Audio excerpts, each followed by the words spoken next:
Welcome to another edition of the Columbia Cougars Coaches Show. My name is Cosmo from the Zimmer Radio Group, Y107 and KTGR ESPN Radio, voice of the Columbia Cougars soccer team on the webcast at columbiacougars.com. Joining me, the Cougar head coach, John Klein. Welcome.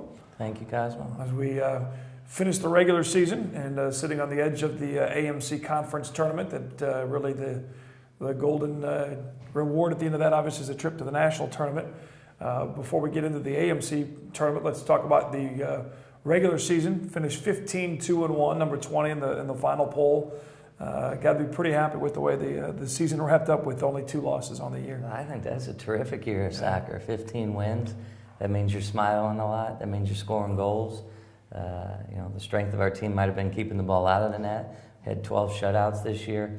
That's just a great regular season. I think the best season during the regular season since I've been here. So I'm real proud of what the guys have done. Unfortunately, we lost the big game to Hannibal, and that cost us the conference. So right now it's seeming like we may have to win the conference tournament to get into the national tournament. And that's the tough deal when you got another team like that in conference play. But at the same time, as you mentioned, Matt McKenna, taking over for Ken Searles in goal this year.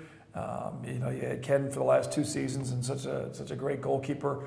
Matt got some time in behind him, but then comes in this year and sets a school record with shutouts.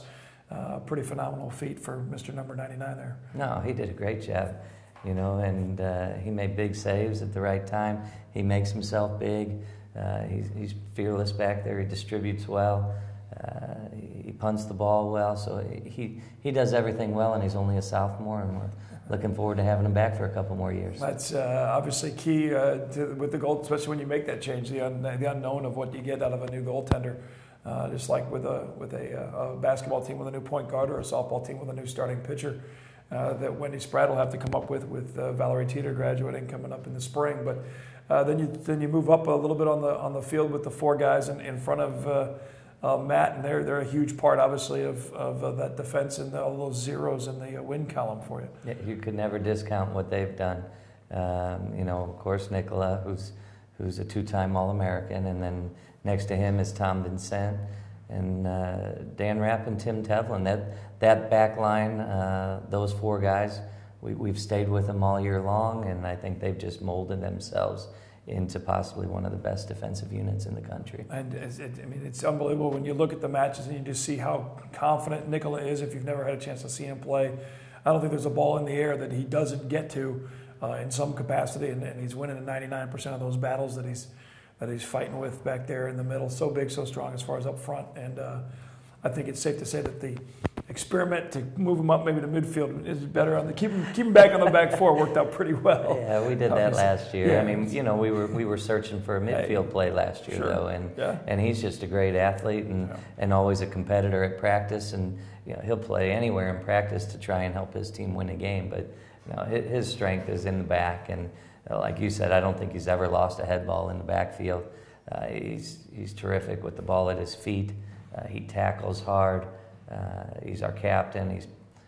He's a leader, and we get him back for 1 more year. So, along with Dan Rapp and Tom Vincent for 1 more year. So Tim Tevlin's the only one we lose back there, and we'll certainly miss him. But we return 75% of that back line. That's very key, obviously, with the way the team works defensively from the back up.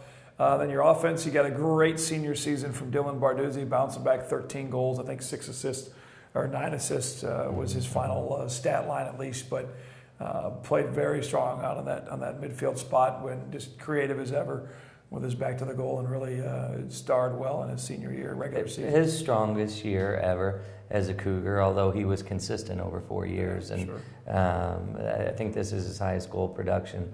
He probably scored 12. I think he had 12 at least, years ago. Yeah. At least once, if not twice. But on the assist end, I think, is where he just really has made a name for himself on the left wing. His service of the ball down that left wing, and the fits he can give outside backs it's really amazing to watch him play. And you receive all kinds of comments from opposing coaches and fans. He's been an entertaining player. And hopefully he'll keep it up in the postseason here. He's definitely one of those guys that you can tell that the opposing teams are like, Ken is still here. He's a senior. He's been here, the fourth season here for you.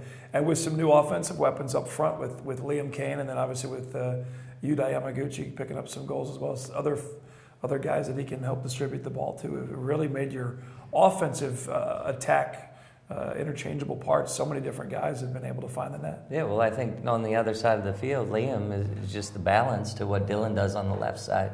Liam does it on the right side, and he came to us from New Zealand, and the kid is fast, he's fit, and he serves a terrific ball with his right foot, and he can crack a right-footed ball. And from time to time, we've moved him into the center midfield. So Liam's had a great season. Then Yudai, he just got really comfortable for us this year in the center midfield. And that was the experiment last year with Nicola in the midfield. We had looked at Yudai up top. We'd looked at Yudai out wide. But he settled in and he's become the distributing midfielder and a ball winner in the center of the midfield. So a great season for those three guys. But really, all three of those guys are out of the midfield. Right. And so we've gotten a lot of our attack out of the midfield. And Marko Paunovic, another new guy with several goals. And then you go to one of your seniors, 4-year player for you out of Clayton in St. Louis with Parker Rodden. Has just kind of been a scrapper, a grinder all 4 years for you here, and he comes away with 4 goals in his senior season, regular season. Got to be really excited about how he's played. Yeah, that's a great description of Parker, a grinder. Year in and year out, he just wants to be on the field, and he's worked his way, into his senior year and earned his really a starting role here into the playoffs. And he does a great job of coming back and making himself available for the ball. He's put on a lot of pressure on opposing defenders, and he takes his chances at goal. He's a good quality soccer player, and he'll be missed as well. And then the freshman Marko Paunovic, he's super skilled, and I think over 4 years we're going to get a whole lot of goal production out of Marko. He's still settling in, and I think recognizing how physical the game is here in the United States and at the NAI level. And I think when he adjusts to that, he's going to be a quality forward. Some lights out speed for sure. As we recap again the regular season, 15 wins, 2 losses, and a tie. 6-1 in the AMC conference, and again the tough loss obviously to Hannibal, the 1 seed in the AMC tournament.